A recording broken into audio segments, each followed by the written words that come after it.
Bem-vindo ao History Dark. Antes de começarmos, gostaria que você refletisse. Você é daqueles que para em qualquer posto na estrada? Ou sempre fica desconfiado de lugares muito vazios? Depois dessa história, você vai entender por que a desconfiança pode ser intuição real. Aproveite para se inscrever no canal e não perder mais nenhum relato assustador. Segue o vídeo da noite. Meu nome é Roberto e conduzo caminhões há mais de 15 anos. E já testemunhei inúmeras situações peculiares nas rodovias.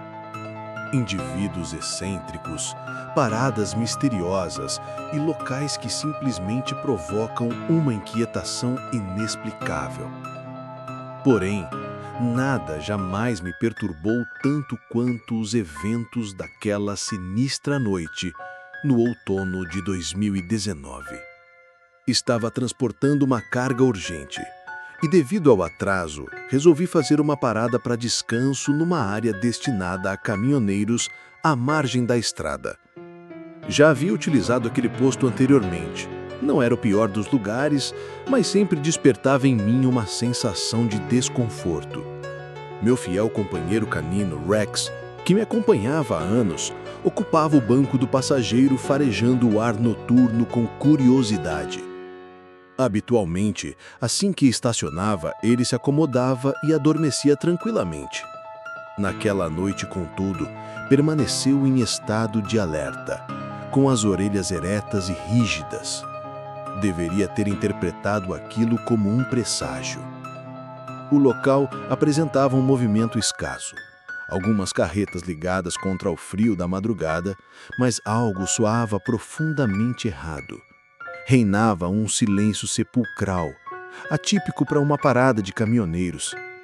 Não se ouvia conversa alguma, nenhum motor rugindo, música alguma emanando dos veículos próximos. Apenas o zumbido hipnótico das lâmpadas de mercúrio iluminando a área. No instante em que desci da cabine, uma sensação gélida percorreu minha nuca, como se olhos invisíveis me observassem atentamente. Examinei os arredores, mas nada avistei além das fileiras de caminhões e o brilho vacilante de um letreiro de neon piscando ao longe. Tentei descartar a impressão, apanhei minha carteira, afaguei meu companheiro e assegurei que retornaria em breve. Ele me acompanhou com o olhar enquanto travava a porta, demonstrando clara desaprovação com minha partida. Seus olhos me seguiram com uma intensidade quase humana, como se tentasse me comunicar algo urgente através do vidro da cabine. Por um momento, tive a impressão de que ele estava tentando me avisar de algo específico, algo que seus instintos animais haviam detectado, mas que eu, em minha arrogância humana, estava ignorando. Suas patas arranharam levemente o vidro interno, um gesto desesperado que deveria ter me feito reconsiderar minha decisão de deixá-lo ali. Ao adentrar na lanchonete, fui recebido pelo aroma de café requintado e fritura rançosa. O ambiente encontrava-se praticamente deserto, com uma garçonete atrás do balcão e um homem idoso curvado sobre um prato de aparência duvidosa num canto.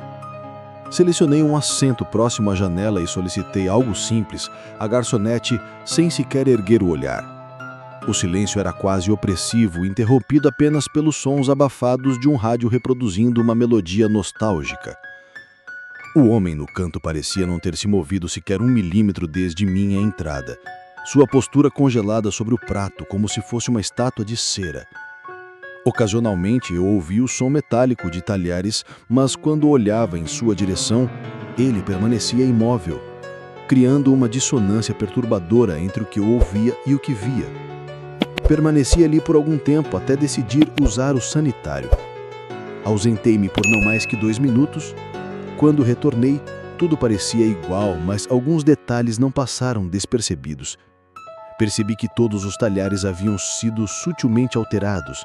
A faca estava em um ângulo ligeiramente diferente e havia uma impressão digital no cabo do garfo. Uma impressão que definitivamente não era minha. O guardanapo de papel que eu havia deixado dobrado agora estava desdobrado e reposicionado. Um odor estranho pairava sobre a mesa agora, algo químico, medicinal, quase imperceptível, mas também não passou despercebido. Inicialmente atribuí à minha imaginação. Talvez a garçonete tivesse vindo limpar a mesa, embora o meu prato permanecesse intocado e eu não tivesse percebido movimentação alguma. Um arrepio percorreu minha dorsal. Observei ao redor. O homem no canto continuava de cabeça baixa. A garçonete rabiscava algo atrás do balcão. Não havia mais ninguém. Tentei ignorar a sensação e concluí minha refeição apressadamente, mas não conseguia cessar de examinar o ambiente. Aquela inquietação não me abandonava. Quitei a conta e, ao passar pela porta, ouvi um som que me gelou. Uma risada baixa, que não parecia vir de nenhuma garganta humana. Virei-me rapidamente, mas tanto a garçonete quanto o homem no canto permaneciam nas mesmas posições de antes. No entanto, pude jurar que vi o homem erguer ligeiramente a cabeça, o suficiente para que eu vislumbrasse um sorriso que se estendia muito além dos limites normais de uma boca humana. E retornei ao caminhão. Ao me aproximar, constatei que meu cão estava visivelmente agitado, percorrendo a cabine de um lado para o outro, emitindo gemidos baixos e angustiados. "Calma, amigão", murmurei, destravando a porta. Mas antes de subir, meu olhar desviou-se para a escuridão além do posto na direção da linha de árvores. Foi quando a avistei. Uma silhueta quase imperceptível na penumbra, postada exatamente na margem da floresta. Distante demais para distinguir detalhes, porém próximo o suficiente para que eu soubesse que me observava fixamente. Imobilizei-me com a mão na maçaneta. A figura não se movia, não se aproximava, nem se afastava. Simplesmente permanecia ali, estática, como se desejasse que eu percebesse sua presença. O ar dentro da cabine tornara-se sufocante. Meu cão começou a rosnar baixinho com os pelos eriçados. O rosnado se intensificou até se tornar um uivo baixo e prolongado, um som que eu nunca havia escutado antes. Suas pupilas estavam completamente dilatadas, e ele começou a salivar excessivamente, como se estivesse sendo envenenado por algo invisível presente no ar. Travei imediatamente as portas e tentei acalmá-lo de todas as maneiras que pude. A figura persistiu por alguns segundos eternos, e então se desvaneceu. Não caminhou para dentro da mata, simplesmente se esfumou. Não consegui pregar o olho durante toda aquela noite, mas estava muito mal para seguir dirigindo. Pela manhã, ainda me sentia profundamente perturbado. Cogitei relatar a alguém, mas o que diria? Que um homem ficou parado na floresta me observando? Em vez disso, dirigi-me ao posto para um café. Por impulso, indaguei ao atendente se já ouvira algo sobre aquele lugar. Era um homem mais velho, de rosto sulcado pelo tempo. Suspirou profundamente e coçou a canjita antes de responder. Eventualmente, os caminhoneiros relatam avistar alguém rondando, mexendo nos veículos. A polícia nunca encontra evidência alguma. Um arrepio percorreu minha espinha dorsal. Relatei sobre o meu garfo deslocado e sobre a figura na floresta. O homem não demonstrou surpresa alguma. Apenas me fitou e questionou: "Você chegou a conferir a sua comida?" Meu estômago se contraiu. Perguntei o que ele queria dizer com aquilo. Suspirou novamente. Alguns anos atrás, houve um sujeito que andava pelos arredores, atrás de drogas e tranquilizantes que os caminhoneiros usam, cargas que desaparecem durante a noite, essas coisas. Mas nunca foi capturado. Depois que a polícia iniciou as investigações, os relatos cessaram até então. Ele fez uma pausa, olhando nervosamente para os lados antes de continuar em voz mais baixa. Mas há mais coisas. Caminhoneiros que param aqui e depois são perturbados pela estrada, sem causa aparente. E há algo sobre os animais. Eles sempre sabem, sempre sentem primeiro. Ele se inclinou mais perto e eu pude sentir o cheiro de medo em seu suor. E tem a questão dos animais de estimação. Nenhum animal que entra neste posto sai vivo. Nenhum animal que entra neste posto sai vivo. Até aqui vocês acham que ele deveria ter ido embora na primeira noite. Então espere, porque está só começando. O sabor amargo tomou conta da minha boca. Me exaltei e falei para ele parar de falar besteira e corri ao caminhão para verificar como estava o Rex. Com calafrios percorrendo todo o meu corpo, meu companheiro ainda demonstrava inquietação, fixando o olhar na direção da mata sombria. Subi na cabine, liguei o motor e me afastei dali o mais rapidamente possível. Pensei comigo que jamais retornaria àquele lugar maldito. Inexplicavelmente, 3 semanas depois, me vi forçado a fazer o mesmo percurso. A carga era urgente e não havia rotas alternativas viáveis, o que era bem difícil acontecer. Prometi a mim mesmo que passaria direto, sem paradas.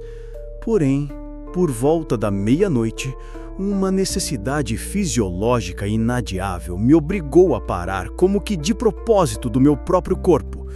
Com o coração disparando, estacionei no mesmo posto, decidido a ser o mais rápido possível. Desta vez, a sensação de déjà vu era avassaladora. Era como se eu estivesse sendo puxado de volta àquele lugar por forças além da minha compreensão.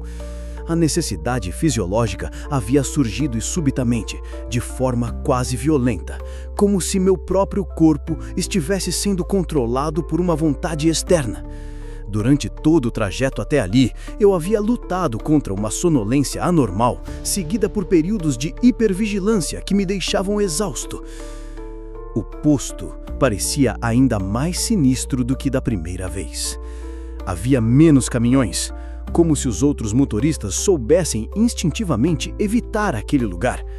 O letreiro de neon piscava quase hipnótico e eu podia jurar que as letras formavam palavras que não conseguia ler, mas que me enchiam de pavor. Meu cão, estranhamente, permaneceu em silêncio total. Uma quietude que me pareceu ainda mais estranha que sua agitação anterior. Sua respiração estava irregular, rasa demais, como se ele estivesse sendo sufocado por algo invisível. Seus olhos, normalmente brilhantes e alertas, agora pareciam vidrados e distantes. Quando tentei afagá-lo antes de sair, sua pele estava estranhamente fria ao toque, e ele não reagiu ao meu carinho, algo completamente atípico para Rex. "Fica aqui, amigão. 2 minutos e saímos", sussurrei, correndo para o banheiro do posto. Quando retornei ao caminhão, um horror indescritível me aguardava. A cabine estava mais fria que o ar externo, como se toda a energia térmica tivesse sido sugada do interior. O silêncio era absoluto. Nem mesmo o som do motor de outros caminhões conseguia penetrar naquela bolha de quietude mortal que envolvera o meu veículo. Meu fiel companheiro estava imóvel no banco do passageiro, os olhos vítreos fixos no nada. Não havia sinais de violência, nenhuma marca visível, apenas a ausência absoluta de vida naquele corpo que momentos antes respirava. Mas havia algo mais. Sua posição era antinatural. Estava perfeitamente posicionada no centro do banco, com as patas dobradas de forma simétrica, como se alguém tivesse cuidadosamente arranjado seu corpo após a morte. Mais perturbador ainda eram seus olhos. Embora vítreos e sem vida, eles pareciam estar fixos em algo específico, um ponto no para-brisa, onde, ao observar mais atentamente, pude distinguir símbolos traçados. Símbolos que não pertenciam a nenhuma linguagem que eu conhecesse, mas que irradiavam uma malevolência. Um grito de desespero rasgou minha garganta. Minhas mãos tremiam incontrolavelmente enquanto tentava reanimar o animal, mas era tarde demais. Sua pelagem já começava a esfriar. Ao tocar seu corpo, senti uma descarga elétrica que percorreu todo o meu braço. Não era uma sensação física normal. Era como se eu estivesse tocando algo que existia parcialmente em outra dimensão. Por um momento aterrorizante, senti como se estivesse sendo puxado para fora do meu próprio corpo, como se as forças que haviam ceifado a vida do meu companheiro agora tentassem fazer o mesmo comigo. Foi então que ouvi, vindo de dentro da própria cabine, uma risada baixa, a mesma que havia escutado na lanchonete, mas desta vez ela parecia vir de múltiplas fontes ao mesmo tempo, criando uma cacofonia demoníaca que fez meus tímpanos doerem. As janelas começaram a vibrar com a intensidade do som, e por um momento temi que fossem se estilhaçar. O pânico tomou conta completamente de mim. Com lágrimas turvando a minha visão, liguei o motor e acelerei descontroladamente, abandonando o local amaldiçoado com uma velocidade perigosa. As silhuetas da floresta haviam retornado, mas desta vez eram muito mais numerosas, formando uma multidão que se estendia por toda a margem das árvores, e no centro delas, uma figura gigantesca que parecia se erguer muito acima das copas, observando minha fuga com o que só posso descrever como satisfação maligna. Durante quilômetros, guiei em estado de choque, abraçando o corpo inerte do meu companheiro, rogando para que tudo não passasse de um pesadelo terrível. Mas os quilômetros se transformavam em uma jornada através de uma realidade distorcida. A estrada parecia se estender indefinidamente e os marcos familiares que deveria reconhecer simplesmente não apareciam. Era como se eu estivesse dirigindo através de um corredor entre dimensões, onde as leis da física e da geografia não se aplicavam da mesma forma. O corpo do meu cão começou a emanar um odor doce e enjoativo. Não o cheiro normal da decomposição, mas algo mais sinistro, como flores apodrecendo misturadas com incenso queimado. Ocasionalmente eu tinha a impressão de que ele ainda estava respirando, mas quando olhava diretamente, a ilusão se desfazia. Mas era real.